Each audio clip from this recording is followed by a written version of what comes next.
एक ऐसी पेन जो पीठ से शुरू होती है और पीठ से शुरू होते होते हमारी टांग से होते हुए पूरी पैर तक जाती है। एक ऐसी पेन जो शुरुआत तो एक टांग से होती है लेकिन कुछ महीनों या कुछ सालों के बाद में दूसरी टांग को भी पूर्ण रूप से प्रभावित कर देती है। एक ऐसी पेन जिससे हम चलने में, फिरने में, बैठने में, जहाँ तक कि रात को सोने में भी कठिनाई महसूस करते हैं।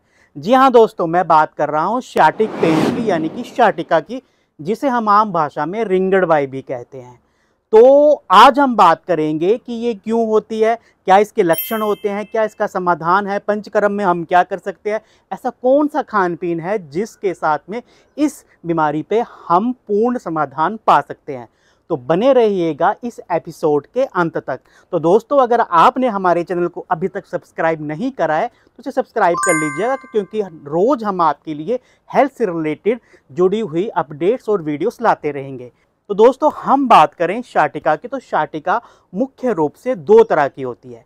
एक होती है ट्रू शाटिका, जिसमें कि स्पाइनल नर्व की इंजरी होती है, और सेकंड जो होती है दैट वन होती है कि शाटिका लाइक कंडीशन, यानी कि शाटिका के लक्षण जिसमें मिलते जुलते हमें पाए जाते हैं।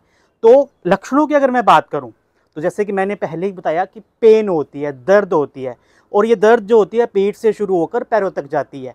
एक टांग दूसरी टांग इन्वॉल्व होती है, लेकिन ये जो दर्द होते हैं, ये जो उसकी जो पेन होती है, ये बहुत ही बर्निंग पेन होती है, एक जलन सी पेन होती है, और जैसे कोई इलेक्ट्रिक शॉक लग जाता है उसकी तरह इस पेन में अनुभूति होती है। दूसरा जो इसका लक्षण है, इसमें टिंगनिंग, पिन या निडल प्रिकिंग जैसी पेन होती है, जैसे कोई पिन चुभा रहा हो, निडल चुभा रहा हो, ऐसी ऐसी तेज पेन होती है। तीसरा नमनेस आती है, सुनपन आता है। चौथा मसल वीकनेस होती है। तो ये कुछ प्रमुख लक्षण हैं जो हमें शाटिका में देखने को मिलते हैं। तो अब लक्षणों के बाद बात करें कारणों की, कि आखिर इसके क्या कारण होते हैं कि ये शाटिक पेन या शाटिका एक आम इंसान को हो जाती है। तो हमारे पीठ में एक स्पाइन पाई जाती है और स्पाइन्स के बीच में डिस्क रहती हैं, तो वहीं से इसकी दिक्कत शुरू होती है। जब भी डिस्क के अंदर हर्निएशन होती है, हर्निएटेड डिस्क हो जाती है, या डिस्क के अंदर डीजनरेटिव चेंजेस आना शुरू हो जाते हैं, या फिर स्पाइनल स्टेनोसिस होना शुरू हो जाता है, या स्पॉन्डिलोलिथेसिस की कंडीशन हो जाती है, या फिर ऑस्टियोआर्थराइटिस हो जाता है, या डिफरेंट तरह के ट्रॉमा, एक्सीडेंटल इंजरीज हो जाती हैं, कई बार हम गिर जाते हैं, तो ऐसी जब इंजरीज हो जाती हैं, या फिर वहाँ पे कोई ट्यूमर हो, सिस्ट हो, कोई ग्रोथ हो, या फिर एक्सेस में वेट हो, ओबेसिटी हो, वो भी एक प्रमुख कारण रहता है। इसके अलावा डायबिटिक जो पेशेंट होते हैं उनमें पेरिफेरल न्यूरोपैथी भी एक रोल प्ले करती है इसके कारणों में। तो ये कुछ प्रमुख कारण थे जिनके कारण की शाटिक पेन जो होता है या शाटिका जो है एक आम इंसान को हो जाती है। अब मैं बात करूं टेस्ट की, कि ऐसे कौन से टेस्ट हैं, ऐसी कौन सी इन्वेस्टिगेशंस हैं जिसके द्वारा हमें पता चल जाता है कि ये शाटिका ही है। तो सबसे पहले इसके लक्षणों को देख के ही हमें क्लियर कट हो जाता है कि ये शाटिक ही है, रिंगड़बाई ही है। लेकिन एक SLR टेस्ट होता है जिसमें हम पेशेंट को एग्जामिनेशन टेबल पे लेटाते हैं और उसकी जो लेग्स है उसको हम रेज करते हैं। तो कुछ एक डिफाइंड एंगल्स होते हैं, अगर उनके आगे पेन फील होती है, ये वो अगर SLR पॉजिटिव आता है तो ये फर्स्ट इंडिकेशन होती है शाटिका की। इसके अलावा different x-rays, MRI, CT scan, है ना, या फिर नर्व कंडक्शन वेलोसिटी स्टडीज़ के द्वारा, या फिर माइलोग्राम के द्वारा जो है वो हम इस फाइनल नतीजे पर पहुंचते हैं कि इस पेशेंट को शाटिक पेन ही है। तो अब हम बात करेंगे इसके समाधान की, यानी कि चिकित्सा पक्ष की। तो नॉर्मली जो है सभी पेन किलर्स लेते हैं, स्टेरॉइड्स लेते हैं, है ना, इस तरह की ही चिकित्सा जो है इसमें लोग लेते हैं, जिससे कि कुछ समय तक तो उनको आराम लगता है, लेकिन फिर से ये दिक्कत जो है विकराल रूप लेती जाती है। तो आयुर्वेद के अंदर पंचकर्म में इसकी सटीक चिकित्सा है, जिसके अंदर डिफरेंट ऐसे प्रोसीजर्स किए जाते हैं जिससे कि इस बीमारी से आप सटीक समाधान पा सकते हैं। पंचकर्म के अंदर कटिवस्ती मेडिकेटेड ऑयल्स के द्वारा पेशेंट में करी जाती है। इसके अलावा पत्र पोटली स्वेदन जो है वो पेशेंट में किया जाता है। डिफरेंट तरह की मात्रावस्थी, है ना, स्नेहवस्तियाँ आयुर्वेद के पंचकर्म में ये वर्णित हैं, उनका यूज जो है वो करा जाता है। और डिफरेंट क्वाथ मेडिसिन के द्वारा निरूप बस्ती इसके अंदर दी जाती है। तो जब हम पंचकर्म की 1 से 2 सेटिंग्स 3 सेटिंग्स पेशेंट की डिसीज़ के अकॉर्डिंगली, उसकी कंडीशन के अकॉर्डिंगली देते हैं तो हमें बहुत ही फ़ायदा जो है देखने को मिलता है। इसके बारे में आप पढ़ भी सकते हैं।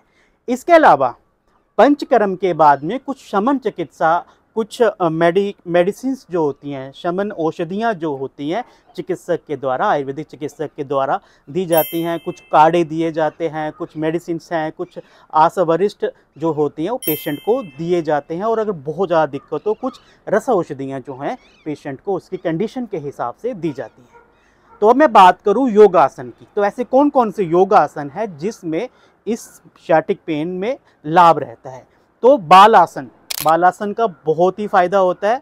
अर्धचंद्रासन, अर्धचंद्रासन अगर हम किसी योगा एक्सपर्ट की देखरेख में करते हैं तो काफ़ी हद तक हमें फ़ायदा मिलता है। भुजंगासन, शलवासन, पवन मुक्तासन, सेतु बंद सर्वांगासन, सुप्त कपोतासन, ये डिफरेंट तरह के आसन, योगासन जो हैं वो हम अगर किसी एक्सपर्ट योग इंस्ट्रक्टर की देखरेख में करते हैं तो हमें काफ़ी फ़ायदा देखने को मिलता है।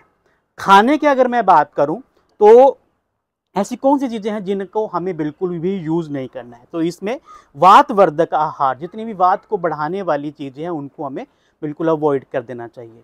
शराब, अल्कोहल का सेवन बिल्कुल भी नहीं करना है।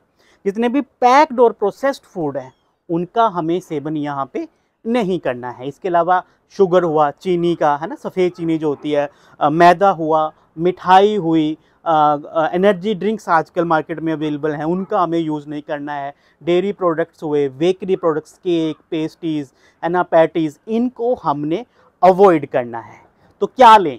तो पानी भरपूर मात्रा में लें, पानी का कंजप्शन बढ़ाएं।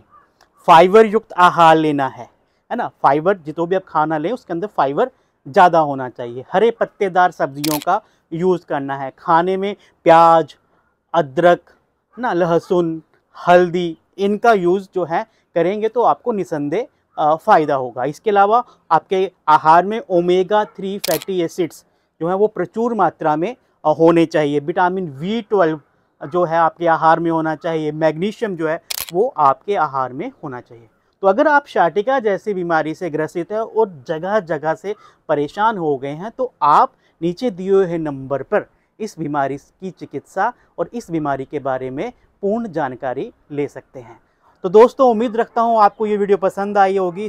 अगर आपको ये वीडियो पसंद आई है तो उसको लाइक करिएगा, शेयर करिएगा, और हाँ, अपने दोस्तों में जो भी इस रोग से ग्रसित हैं, इस शाटिका पेन से ग्रसित हैं, उनके साथ में ये वीडियो ज़रूर शेयर करिएगा। होपफुली हम उनके दर्द को कम करने में उनके साथी बन पाएंगे। तो मिलते हैं अगले एपिसोड में, अगली वीडियो में। तब तक के लिए जय हिंद, जय भारत।